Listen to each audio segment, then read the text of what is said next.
رب اشرح لي صدري ويسر لي امري واحلل عقدة من لساني يفقهوا قولي رضيت بالله ربا وبالاسلام دينا وبمحمد نبيا ورسولا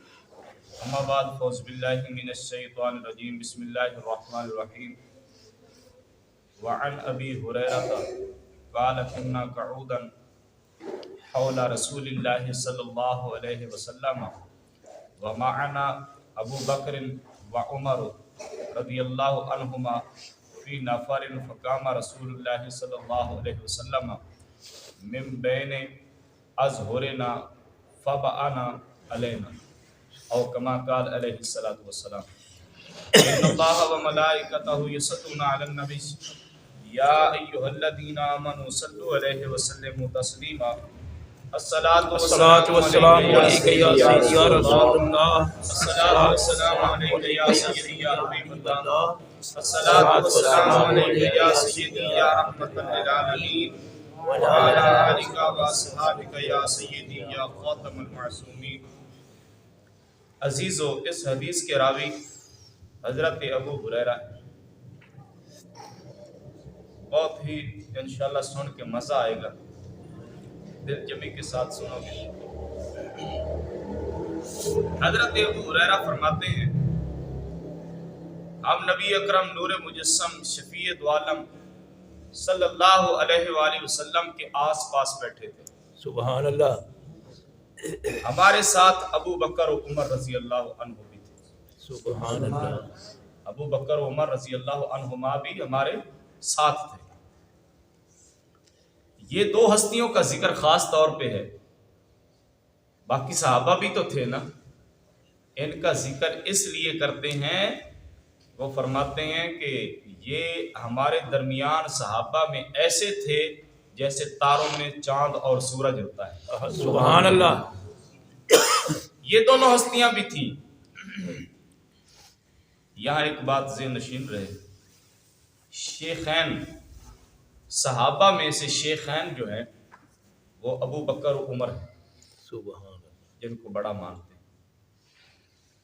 محدثین کے شیخین جو ہیں وہ بخاری و مسلم ہیں۔ فقہا کے شیخین جو ہیں وہ امام اعظم ابو حنیفہ اور ابو یوسف ہیں۔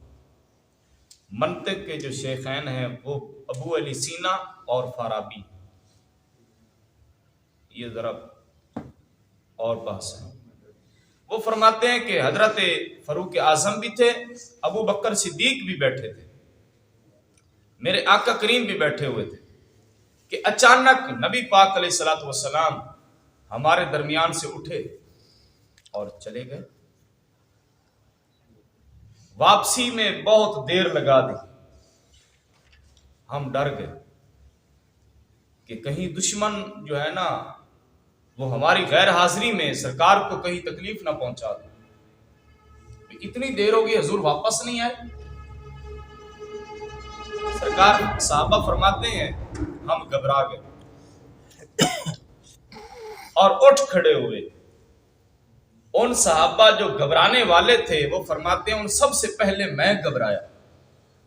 ابو ہریرہ کہتے ہیں سب سے پہلے میں گھبرایا کہ حضور چلے گئے ہیں، اتنی دیر ہو گئی ہے، واپس نہیں آئے، خدا خیر کرے کہیں جو ہے نا وہ کفار آپ کو تکلیف نہ پہنچا دے۔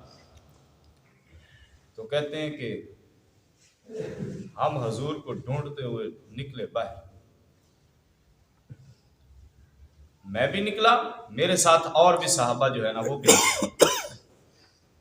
یہاں تک کہ ایک انصاری کا باغ تھا بنی نجار کا، اس باغ میں میں پہنچا۔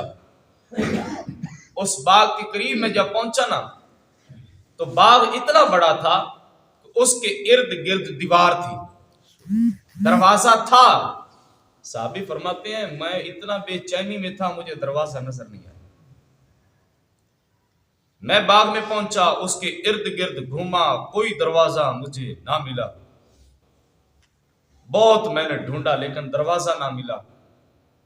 اب دیکھیے صحابی کیسے پہچان گئے کہ حضور یہاں ہیں۔ سبحان اللہ۔ دیکھیے نا وہ تو اچانک نکلے حضور، صحابہ حجرے میں ہوں گے ظاہری بات ہے، یا چبوترے پہ بیٹھے ہوں گے. میرے آقا چلے گئے، صحابی اب گھبرا رہے ہیں کہ حضور اتنی دیر ہو گئی واپس نہیں آئے. جب باہر نکلے تو حضرت ابو ہریرہ کو کیسے پتا چل گیا کہ یہاں حضور ہیں، اس باغ میں ہی ہیں. اشارے لکھتے ہیں کہ عاشقاں نو خوشبواں پہنچ جاندیاں، سبحان اللہ. عاشقاں نو خوشبواں پہنچ جاندیاں نے، جیسے مصر میں حضرت یوسف علیہ السلام کی قمیض مبارک کی خوشبو پہنچی تھی. سبحان اللہ. تو حضرت ابو ہریرہ رضی اللہ عنہ فرماتے ہیں میں گھومتا رہا باغ کے ارد گرد، لیکن مجھے دروازہ نہ ملا. ایک نالی تھی جو بیرونی کنویں سے آ رہی تھی جو باغ میں داخل ہو رہی. اب دیکھیے نا، اتنے تو بے چین تھے کہ دروازہ نہ ملا لیکن نالی نظر آ گئی. ہاں جی، نالی نظر آ گئی، دروازہ نہ ملا. ابو ہریرہ کہتے ہیں میں اس نالی سے سکڑ کر اس نالی میں گھس کیا اور نبی پاک علیہ الصلوۃ والسلام کی خدمت میں حاضر ہو گیا. سبحان اللہ. اب یہاں یہ کوئی نہ کہے کہ بغیر اجازت کے کسی کے جگہ کسی کے باغ میں داخل ہو جانا یہ کیسا ہے. ہاں جی، یہ بغیر اجازت کے نہ گئے تھے. حضرت ابو ہریرہ رضی اللہ عنہ جب وہاں پہنچے تو میرے آقا کریم علیہ الصلوۃ والسلام نے فرمایا کیا ابو ہریرہ ہیں؟ سبحان آپ ابو ہریرہ ہیں؟ میں نے عرض کی یا رسول اللہ ابو ہریرہ ہوں. سبحان اللہ. ابو ہریرہ ہوں. سرکار نے فرمایا یہ تمہارا کیا حال ہے؟ کیا مطلب کہ دروازہ بند ہے باغ کا، تم کیسے اندر داخل ہو گئے؟ دروازہ بھی بند ہے، تم کہاں سے آ گئے ہو؟ اللہ اکبر. حضرت ابو ہریرہ فرماتے ہیں، اشارے لکھتے ہیں کہ یہ سوال تعجب کی بنا پر تھا کہ دروازہ کے بند ہوتے ہوئے نالی کے راستے سے تم اندر داخل ہو گئے. تو صحابی رسول کہتے ہیں یا رسول اللہ ہم تشریف فرما تھے تو آپ اچانک اٹھ کر آ گئے اور واپسی میں دیر لگائی. ہم ڈر گئے تھے کہ کہیں جو کفار آپ کو تکلیف نہ پہنچا دیں، تو ہماری غیر موجودگی میں کفار آپ کو تکلیف پہنچائیں، اسی لیے ہم گھبرا کر اٹھے اور ان گھبرانے والوں میں سے پہلا میں تھا. سبحان اللہ.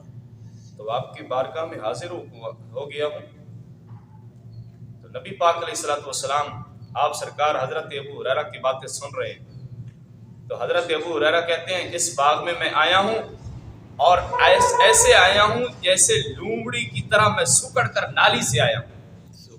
دروازے سے نہیں آیا، نالی کس طرف سے آیا ہوں. اور میں اکیلا بھی نہیں آیا، باقی صحابہ بھی میرے پیچھے آ رہے ہیں. میں اکیلا نہیں آیا، باقی صحابہ میرے پیچھے آ رہے ہیں. تو نبی پاک علیہ الصلوۃ والسلام نے فرمایا اے ابو ہریرہ یہ میرے نالین شریف لے جاؤ اور جا کر اعلان کر دو کہ جو آدمی، سرکار نے فرمایا جو آدمی تیرے پیچھے آ رہے ہیں ان کو یہ اعلان کر دو، میرے یہ نالین شریف لے جاؤ اور ان کو اعلان کر دو کہ جو اللہ رب العالمین کو وحدہ لا شریک مانتا ہے، اللہ کو ساتھ کسی کو شریک نہیں ٹھہراتا، اس بندے کو جنت کی بشارت دے دو. سبحان اللہ. جو اللہ کو معبود جانتا ہے کہ وہ وحدہ لا شریک ہے، ہاں جی، سچے دل سے جو آدمی یہ اس بات کی گواہی دیتا ہے اس بندے کو جنت کی بشارت دیتا. تو حضرت ابو ہریرہ کہتے ہیں میں نالین شریف لے کر جب نکلا، ہاں جی، تو جب میں باہر نکلا تو پہلے ملاقات میری فاروق اعظم سے ہو. سبحان اللہ. ہاں جی، اشارے فرماتے ہیں کہ سرکار نبی پاک کو یہ پتا تھا کہ پہلے جو پیچھے آدمی جو آ رہے ہیں نا ان سے پہلے ملنے والا اس کو ابو ہریرہ کو جو آدمی ملے گا وہ فاروق اعظم ملیں گے، ان کو جنت کی بشارت دے دو. ظاہری بات ہے ابو فاروق اعظم تو پکی جنتی ہیں نا. اللہ اکبر. جب ملاقات ہوئی تو وہ حضرت فاروق اعظم تھے. وہ بولے اے ابو ہریرہ یہ جوتے کیسے ہیں؟ میں نے کہا یہ حضور نبی پاک علیہ الصلوۃ والسلام کی نالین شریف. اور مجھے نبی پاک نے دے کر یہ بھیجا ہے اور فرمایا ہے کہ جو یقین دل سے گواہی دے کہ اللہ کے سوا کوئی معبود نہیں اسے جنت کی بشارت دے دو، سبحان اللہ، اسے جنت کی بشارت دے دو۔ جناب عمر نے حضرت ابو ہریرہ کے سینے پر ہاتھ مارا۔ جب ہاتھ مارا تو ابو ہریرہ کہتے ہیں میں پیچھے گر گیا اور فرمایا لوٹ جاؤ اے ابو ہریرہ۔ تو جب میں لوٹ گیا تو میں نبی پاک صلی اللہ علیہ وآلہ وسلم کی خدمت میں حاضر ہوں سبحان اللہ، اور رو رو کر میں نے فریاد کی۔ اب دیکھیے یہاں جب حضرت فاروق اعظم نے ان کو دھکا دیا تو اس وقت ابو ہریرہ نہیں روئے، جب حضور کی بارگاہ میں پہنچ گئے تو پھر رونے لگ گئے۔ سبحان اللہ، وہ کہتے ہیں کہ جب کوئی فریاد سننے والا ہو تو اس کے سامنے جب فریاد کی جاتی ہے نا تو پھر مزہ آتا ہے، سننے کا بھی اور سنانے کا بھی۔ تو حضرت ابو ہریرہ جو ہیں وہ نبی پاک علیہ الصلوۃ والسلام کی بارگاہ میں آ کر رونے لگ گئے کہ حضرت ابو ہریرہ کیسے گر گئے۔ وہ کہتے ہیں کہ ابو ہریرہ ذرا کمزور تھے، پتلے دبلے پتلے تھے، ابھی حضرت فاروق اعظم نے ایسے ان کو ہاتھ ہی لگایا تو وہ گر گئے۔ جب حضور کی بارگاہ میں رونے لگے تو سرکار نبی پاک علیہ الصلوۃ والسلام نے آپ نے فرمایا ہے کیا ہوا ہے؟ ابو ہریرہ کہتے ہیں کہ میرے اوپر حضرت فاروق اعظم کی ہیبت طاری ہو، تو میں نے دیکھا کہ پیچھے حضرت فاروق اعظم پہنچا ہے۔ سبحان اللہ، تو نبی پاک علیہ الصلوۃ والسلام نے فرمایا ابو ہریرہ یہ کیا حال ہے؟ میں نے عرض کی یا رسول اللہ جناب عمر سے میری ملاقات ہوئی ہے اور انہوں نے وہ پیغام میں ان کو سنایا، جب سنا لیا تو انہوں نے مجھے آپ کی بارگاہ میں واپس بھیج دیا ہے اور انہوں نے میرے سینے پر ہاتھ بھی مارا ہے، میں گر بھی گیا ہوں یا رسول اللہ صلی اللہ علیہ وسلم، اور حضرت فاروق اعظم نے مجھے فرمایا کہ واپس لوٹ جاؤ۔ تو نبی پاک علیہ الصلوۃ والسلام نے فرمایا اے عمر اس کام پر تجھے کس چیز نے ابھارا ہے؟ ابو ہریرہ کو واپس کیوں کیا ہے؟ سبحان، بھیجا تو میں نے تھا۔ اب حضرت فاروق اعظم کیا کہہ رہے ہیں سنو، وہ کہتے ہیں میرے ماں باپ آپ پر قربان ہو جائیں۔ سبحان اللہ، ہائے ہائے، وہ عرض کرنے لگے میرے ماں باپ آپ پر قربان ہو جائیں یا رسول اللہ، کیا آپ نے ابو ہریرہ کو نعلین شریف دے کر بھیجا تھا؟ یہ پوچھ اس لیے رہے تھے کہ نہ کہ ابو ہریرہ کی بات پہ ان کو کوئی جو ہے نا وہ غلط فہمی تھی، نہ وہ اس لیے کہ یہ حضور بادشاہ ہیں، یہ ان کے قاصد ہیں، تو آدمی کا حق بنتا ہے کہ پہلے بادشاہ سے تصدیق کرے۔ یا رسول اللہ آپ نے بھیجا ہے؟ سرکار نبی پاک علیہ الصلوۃ والسلام نے فرمایا ہاں، تو آپ نے اس لیے ان کو بھیجا ہے کہ جو یقین دل سے یہ گواہی دے کہ اللہ کے سوا کوئی معبود نہیں اسے جنت کی بشارت دے دیں۔ سرکار نے فرمایا ہاں۔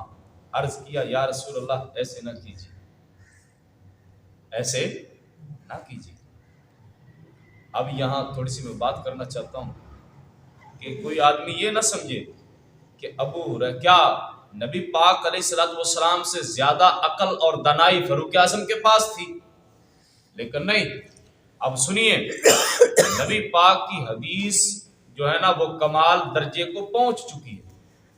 سرکار نے جو آپ کو جوتا مبارک دیا تھا، نعلین مبارک دیے تھے کہ جو آدمی آپ کو ملے اس کو جنت کی بشارت دے دو، تو پہلے ملنے والے جو آدمی تھے وہ فاروق اعظم تھے، وہ مل گئے ہیں۔ وہ کیا ہے؟ وہ مل گئے ہیں، وہ ان سے ملاقات ہو چکی ہے، حدیث درجہ کمال کو پہنچ چکی ہے، حدیث مکمل ہو چکی ہے۔ لیکن اب حضرت فاروق اعظم کیا کہہ رہے ہیں؟ یا رسول اللہ ایسا نہ کیجئے، کیا مطلب ہے؟ وہ کہنے لگے میں خوف کرتا ہوں کہ لوگ اس پر بھروسہ کر بیٹھیں گے اور عمل چھوڑ دیں گے، عمل کرنا چھوڑ دیں گے، اسی پر بھروسہ کر بیٹھیں گے۔ تو میرے آقا کریم علیہ الصلوۃ والسلام نے فرمایا ہاں عمر میرا صحیح کہہ رہا ہے، عمر صحیح کہہ رہے ہیں۔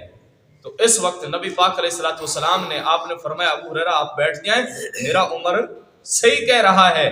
تو اب یہاں تھوڑی سی میں بات کرنا چاہتا ہوں کہ یہ ایک مشورہ تھا جو سنت رسول ہے، جو سنت رسول ہے وہ مشورہ تھا۔ حضرت فاروق اعظم کہنے لگے یا رسول اللہ ایسا نہ کیجئے، میں آپ کی بارگاہ میں مشورہ پیش کرتا ہوں کہ لوگ پھر اسی پر بھروسہ کر بیٹھیں گے اور عمل چھوڑ دیں گے. تو میرے آقا کریم نے فرمایا میرا عمر صحیح کہہ رہا ہے. اور یہاں یہ بات کرنا میں ضروری سمجھتا ہوں کہ جو لوگ خود ہی حدیث کو پڑھتے ہیں اور عمل کرنا شروع کر دیتے ہیں، کیا وہ حضرت فاروق اعظم سے زیادہ مجتہد ہیں؟ سنیے، کوئی بھی دوائی بغیر حکیم اور طبیب کے اثر نہیں کرتی، بغیر حکیم اور طبیب کے اثر نہیں کرتی. حکیم اور طبیب کا ہونا ضروری ہے. حکیم اور طبیب سے پوچھا جاتا ہے کہ یہ میری دوائی ہے، میں نے کیسے استعمال کرنی ہے. تو اللہ قرآن میں فرماتا ہے، اللہ فرماتا ہے یہ قرآن اور حدیث جو ہے یہ بھی روحانی دوائیں ہیں، یہ بھی روحانی دوائیاں ہیں.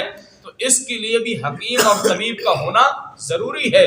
اسی لیے کہ جو حدیث اور قرآن کو پڑھے اور اس کو سمجھے، سمجھ کر پھر آگے لوگوں کو بتائے. تو اس لیے تقلید کا ہونا بہت ضروری ہے. ہم حضرت امام اعظم ابو حنیفہ کو اس قرآن حدیث کا طبیب جانتے ہیں، قرآن حدیث کا طبیب جانتے ہیں. اسی لیے ہم ان کی تقلید کرتے ہیں کہ وہ قرآن حدیث کو سمجھنے والے تھے. جیسے وہ سمجھتے ہم کو بتاتے ہیں، ہم اسی پر اس کو عمل کر لیتے ہیں. دیکھیے صحابہ کی محبت کیسی تھی کہ حضور اچانک نکلے ہیں، ہاں جی یہ پریشان ہو گئے کہ میرے آقا کہاں چلے گئے. تو سارے حضور کو لینے کے لیے گئے، لیکن پہلے جو پہنچنے والے تھے وہ حضرت ابو ہریرہ پہنچنے والے کون تھے؟ حضرت ابو ہریرہ تھے. انہوں نے یہ سمجھا کہ کہیں کافر میرے آقا کو تکلیف نہ دے دیں. حدیث کا لب لباب یہ ہے کہ جو آدمی سچے دل سے گواہی دے کہ اللہ کے سوا کوئی معبود نہیں، پھر اللہ رب العالمین اس بندے کو انعام کے عطا فرماتا ہے، اللہ اسے جنت کا حقدار بنا.